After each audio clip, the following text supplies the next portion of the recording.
It's predictable, but still a goldmine of 54 electoral college votes. California has been called for Kamala Harris, who is originally from the Bay Area. And while we cannot formally call Georgia at this time, our own Anna Giartelli is saying that Brad Raffensperger, the Secretary of the Peach State, is saying that Donald Trump has an insurmountable lead in that crucial swing state. We are here with our fearless leader and editor-in-chief, Hugo Gurdon. Hi. Hugo, Brad's summer is over, it seems. We don't know if Donald Trump's going to win this thing, but I think the postmortems for Democratic strategy will already be beginning. The news at every point during the course of the evening has been very much in good news for Trump. He's stopped bleeding in counties where he needed to stop bleeding. He has beaten his, what he managed to do 4 years ago. He's looking, as you say, very strong in Georgia. The blue wall of the Rust Belt states is crumbling. He's ahead now in Pennsylvania, in Wisconsin, and in Michigan also, yeah. And in Michigan. And I think you were saying something also about Minnesota that was looking good for him. So this is beginning to look like a real strong evening for Donald Trump. And it would, of course, be an extraordinary comeback to be the nominee in three times in a row and to win back the presidency he lost 4 years ago. You know, Hugo, Tiana and I were riffing on this earlier. I'm curious, and you as an outsider, obviously, of the UK, but, you call the DMV home now. Yeah. When you look at this race, do you see voters breaking for Donald Trump or simply reacting to the last 4 years of economic hardship under the Biden-Harris administration? And on top of that, Vice President Harris had an extremely short window to prove to voters this is going to be different. It's not going to be more of the same, the same inflation, the same out-of-control housing prices that are crushing American families over the last 4 years. I think that the breaking for Trump rather than against Harris is a distinction without a difference, to the extent that the thing that the Biden-Harris administration has shown, according to a lot of people, which Trump has played up, is a kind of contempt and indifference for the real concerns of ordinary Americans. Inflation was stoked to the highest for 40 years, and that affects people at the lower end of the income scale most because they spend more of their disposable income on the things like groceries and gasoline, etc. Hugo, I want you to finish this thought, but we do have another race call. Yeah. Washington State has voted for Kamala Harris as their presidential pick. Again, not a surprise. 12 electoral college votes. It's nothing to sniff at. Yeah. And that margin that we're seeing of electoral college votes is shortening a little bit, although Donald Trump does still maintain a 50 vote lead or so. Right. When you win California's 54 electoral college votes, bang, you've narrowed the thing by an enormous amount. And but it does not. That doesn't make the evening look happier for Harris. Of course, it's not over. There's more votes to count, and extraordinary things can happen. But as I was saying, the administration has put off a lot of ordinary Americans over the course of the last 4 years in two distinct and in very important ways. They have, as I know you've been talking about earlier, alienated a lot of people with all sorts of woke policies. President Biden ran as a centrist and in the same way that, to some extent, Barack Obama did, and governed as on the left. Kamala Harris did not repudiate even more extreme left-wing views, and everybody knows that on various policies, such as spending, she wanted to spend more than Biden did. Biden, even though he's been fairly extreme, was actually more moderate than she was. She has not repudiated those policies, and I think that it's been very, very difficult for her, particularly given that she has said she can't think of anything that she would have done differently from Biden, to distinguish herself from that. She is partly responsible for what's happened over the course of the last 4 years, and America appears to be saying, we don't want another 4 years of that. And there are so many policies that we still, today, on election night, her campaign refuses to say her position on. The EV mandate, does she support it or not? Expanding or banning fracking? Which direction? Protecting 6 million illegals from deportation via executive fiat. And we still don't know. Harris has felt unburdened by answering to the American people. Yes, that's exactly right, Tiana. She allowed in the first several weeks of her campaign, and it's been a very short campaign for her, she allowed surrogates to go out there and whisper anonymously that she no longer opposed fracking and the various other things that her radical positions were very explicit on 5 years ago. But she hasn't officially repudiated those positions, and she hasn't been asked in the various interviews that she's done, she hasn't been pressed and challenged on those things. So she was faced when she came in just in 2.5 months ago, replacing Biden, with the difficulty of having to separate herself from Biden, whilst saying that she was the last person in the room and making the decisions with Biden. That's a very difficult thing to do. She hasn't really wanted to introduce herself to people. She has simply run as the not Donald Trump candidate. And so she hasn't made any impact herself. And where she has made an impact, it's been to engender a certain skepticism about what she actually wants to do. Yeah, and I kind of want to, not, again, we're talking because the momentum is with Trump on the map. If Trump actually does win, right, Monday morning quarterbacking it, what could anyone in her position have done differently? Is it just her being a weak candidate? Because we know she's not the strongest candidate, but would anyone from the Biden administration have been unable to overcome that weird dichotomy of being attached to a very unpopular incumbency and trying to be a change candidate? Yeah.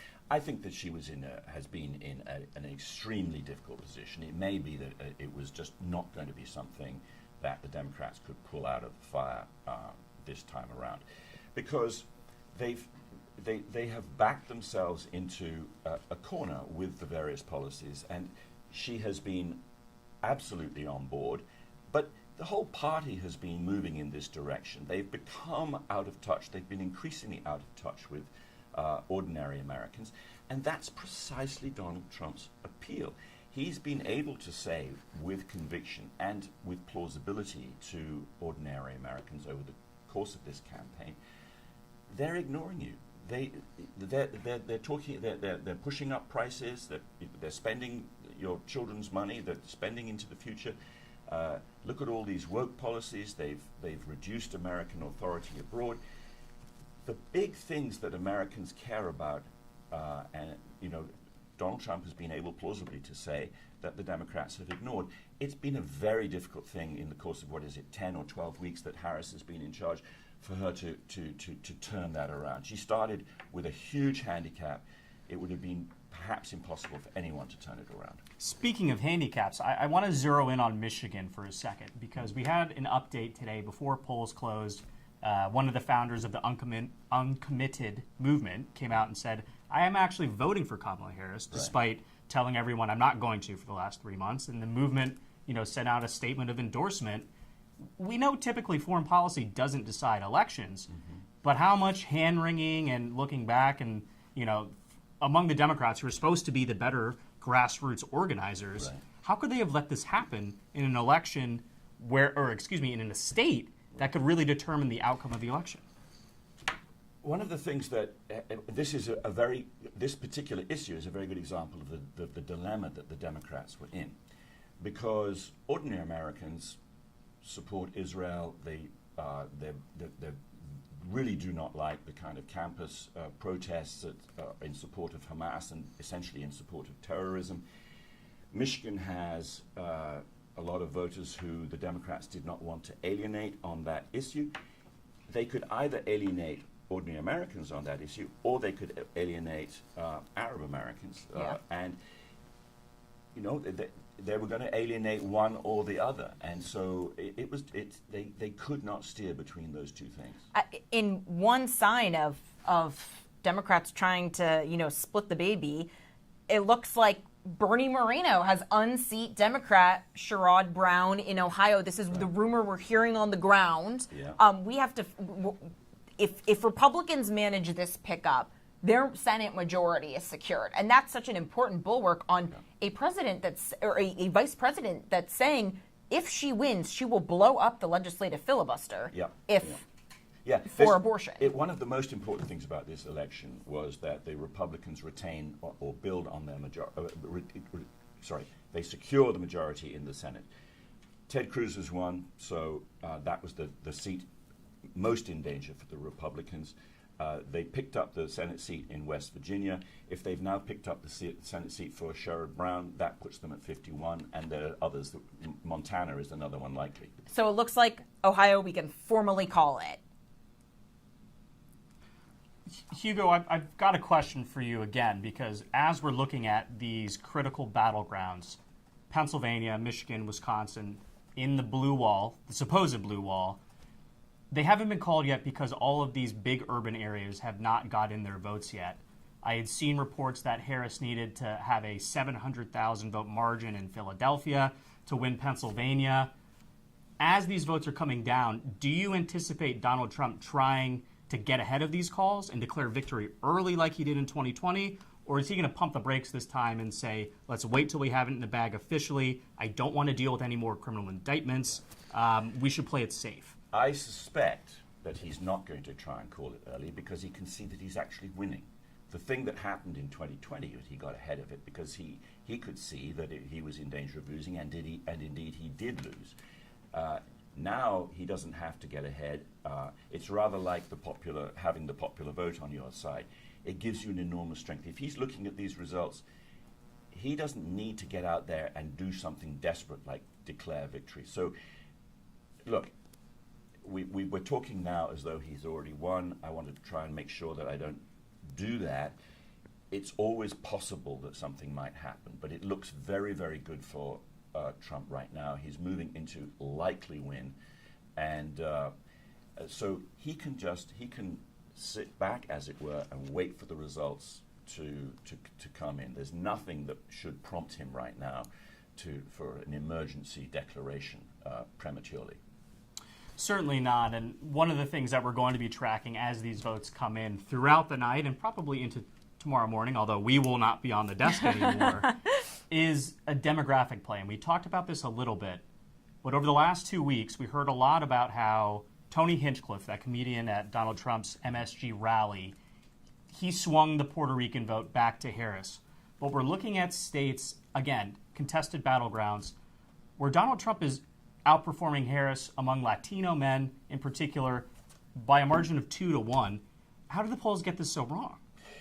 Look, I think that the Hinchcliffe joke was widely understood to be stupid and unfunny. It may well have been racist, although that's more debatable. And certainly Puerto Ricans don't like to be called, an island of garbage, whether or not they regard it as racist. They might just think it as deeply insulting. So that was... Yes. But a lot of people would say, look, the guy was joking. He's not very funny. This is not symptomatic of the Republican Party. And there's all sorts of reasons why Latinos have been swinging towards, particularly Latino men, have been swinging towards Trump in greater and greater numbers. One of the points that I've made frequently, and it certainly is worth repeating, is that the minority voters, both black and Hispanic, are disproportionately in the blue-collar classes, and they identify with their class as just as much as they do with their race or their ethnic minority. Donald Trump appeals to blue-collar workers, and that means to black blue-collar workers, to Hispanic blue-collar workers, and to white blue-collar workers. It is the most racially diverse class in the country, and so he has a strong appeal to that class, and that includes the racial minorities.